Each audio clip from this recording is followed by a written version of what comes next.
Hey, everybody. Book of Exodus, right? Had to go help.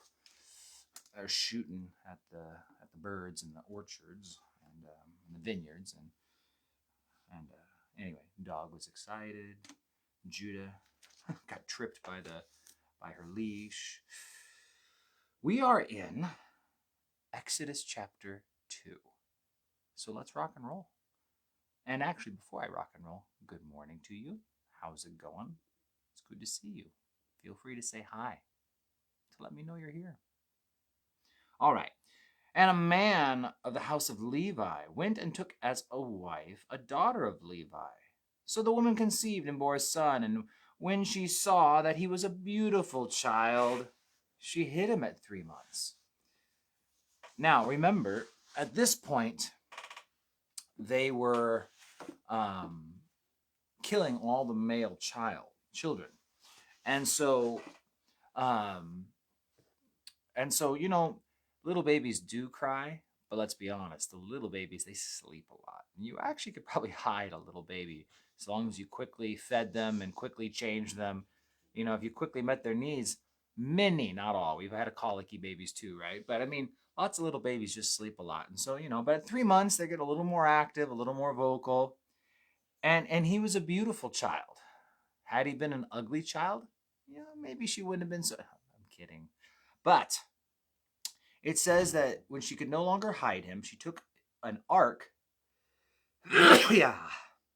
An ark of bulrushes for him, dabbed it with asphalt and pitch, put the child in it, and laid it in the reeds by the river's bank.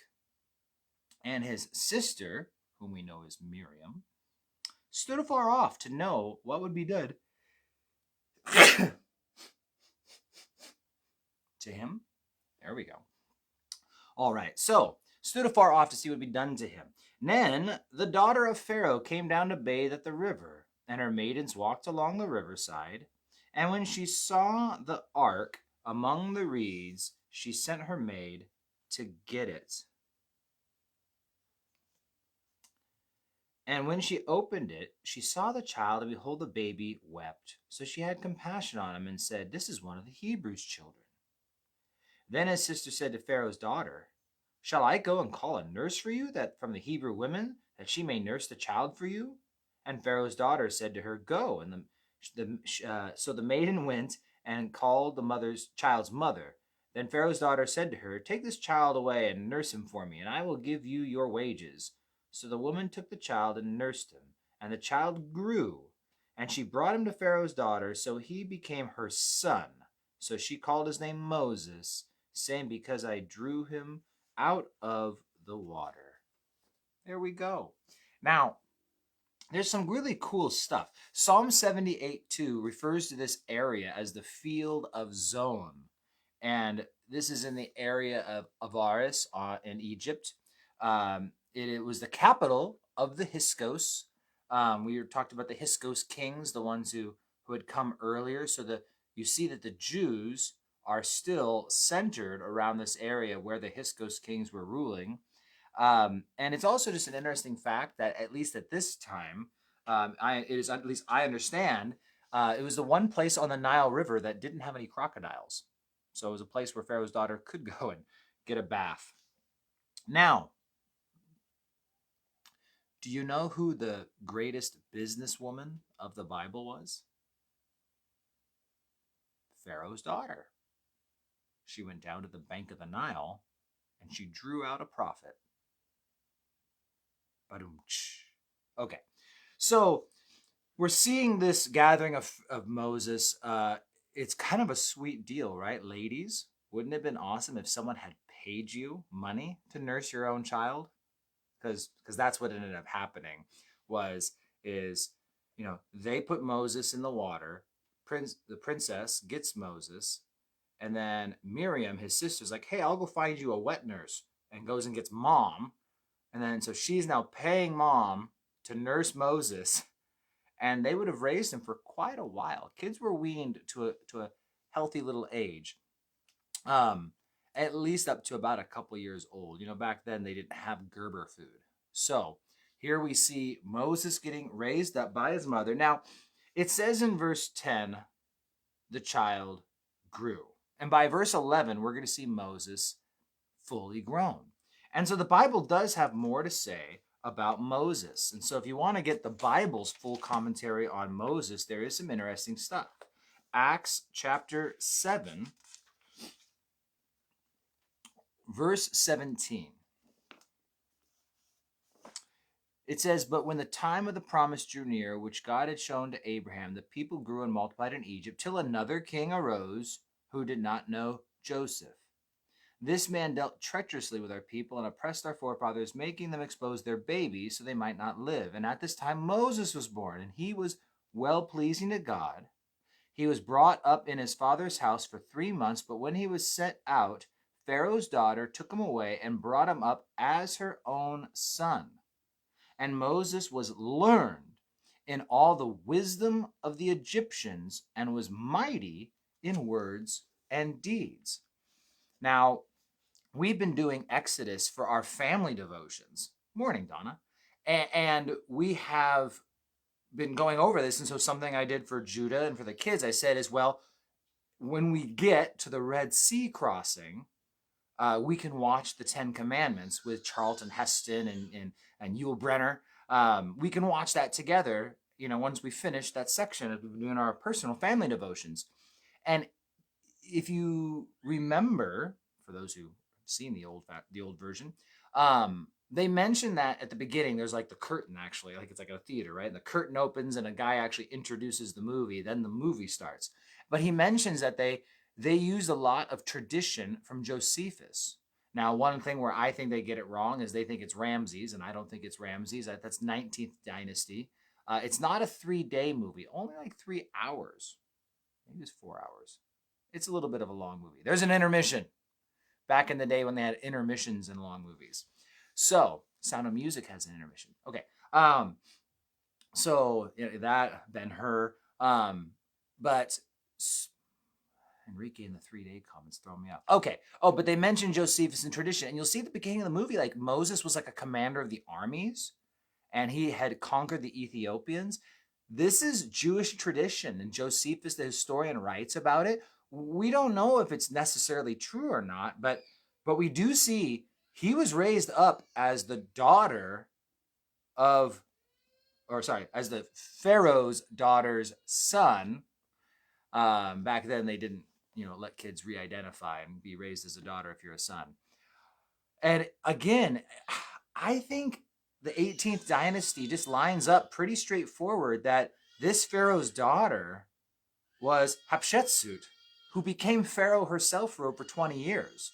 And I believe that, when in the movie, The 10 Commandments, when Yul Brenner and Charlton Heston are like coming to Pharaoh, showing what they've accomplished, it wouldn't have been a man on the throne. It would have been a woman on the throne. And it would have been Hatshepsut, Moses's adopted mother, right? And it would have been kind of like a stepmom to the other guy, to Thutmose III, because he was an illegitimate child to her late husband.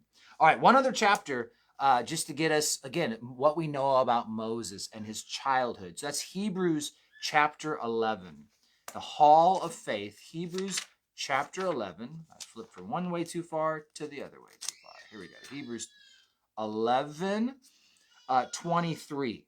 Hebrews 11, 23. And it says, "By faith Moses, when he was born, was hidden for 3 months by his parents because they saw he was a beautiful child." He wasn't ugly, so they decided to keep him. And they were not afraid of the king's command. By faith, Moses, when he became of age, refused to be called the Pharaoh's daughter, choosing rather to suffer affliction with the people of God than to enjoy the passing pleasures of sin, esteeming the reproach of Christ greater riches than the treasures in Egypt, for he looked to the reward.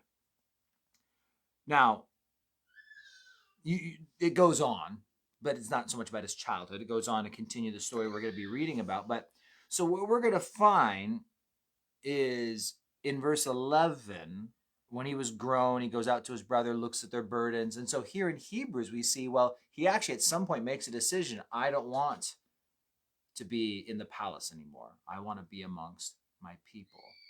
And so we learn a lot about Moses.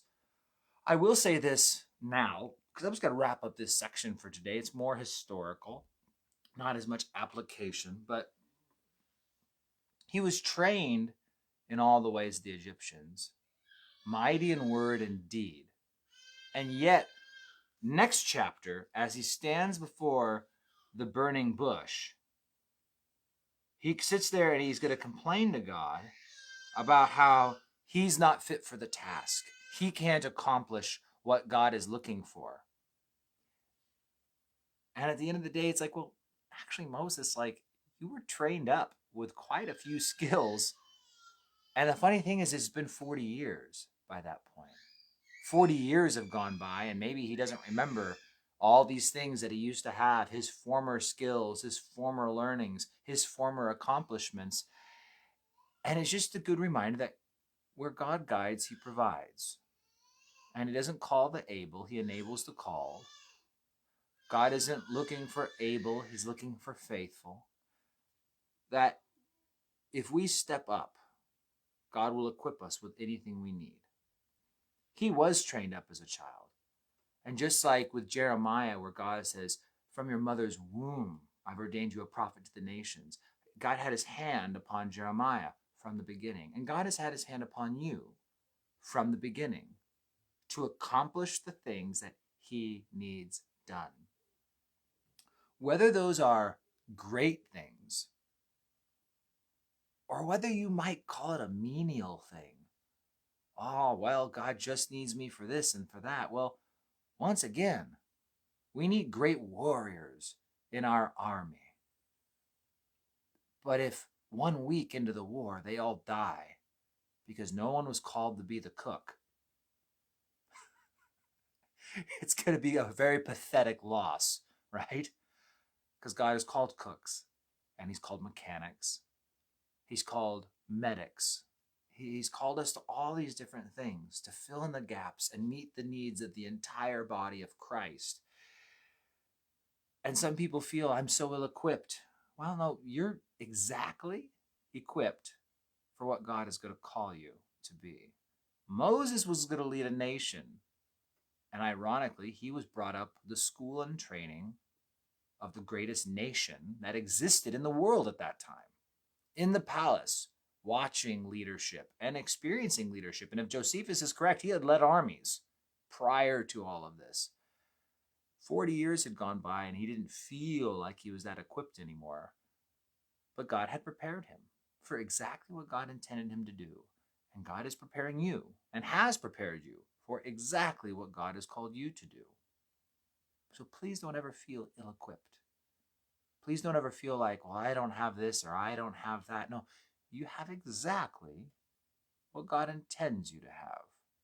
You have exactly what God has given you to prepare you for the task that's set before you. In fact, if there's anything any of us is lacking, it is merely willingness.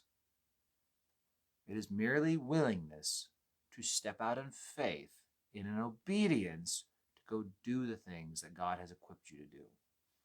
He's given you a mouth. He has given you beautiful feet. Go ahead and use them. All right, guys. I'll see you tomorrow, 7:30 a.m. sharp. There's those like 3 dots up there. Pretty sure they're there.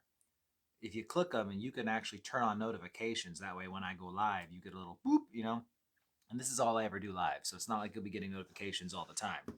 But that way you can tune in with us day by day and get a little nugget of the Word of God. I'm excited for the book of Exodus. So hope you guys are too. Take care. Love you, church. What day is today? Monday. Men's Bible study tonight at Revival Church if you want to come on out. I'll see you guys around.